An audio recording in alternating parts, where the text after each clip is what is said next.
Quvadagi haykal ortida qanday sir yashirilgan? Quva shahrining ostida yana bir shahar borligini eshitganmisiz? Ko'pchilik quvaliklar bu haqida biladi, lekin kam odam bu ma'lumotlardan xabardor. Videoga like bosing va bizga obuna bo'ling. Qo'ldan kelgancha mavzuga chuqurroq kirib boramiz. Farg'ona vodiysining eng qadimiy arxeologik hududlaridan biri haqida nimalar bilasiz? Bu joy Quva shahristoni. Quva shahristoni qadim-qadimdan mahalliy aholiga ma'lum bo'lgan, lekin ilmiy arxeologik jihatdan 20-asrning o'rtalarida ochilgan. 60-yillarda dunyoga mashhur bo'lgan buddaviy ibodatxona qoldiqlari aniqlangan.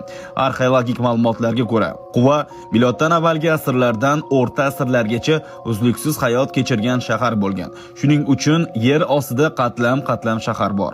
Shu o'rinda savol tug'iladi: nega qazish ishlari faol davom etmayapti? Ma'lumotlarga ko'ra, Quva shahristoni ustida hozirgi hayot bor. Masalan, zamonaviy Quva shahri, uylar, yo'llar, bog'lar joylashgan. Arxeologlar butun shaharni qazib tashlay olishmaydi. Bu yerda odamlar yashayapti. Siz bunday qiziqarli videolarni aniq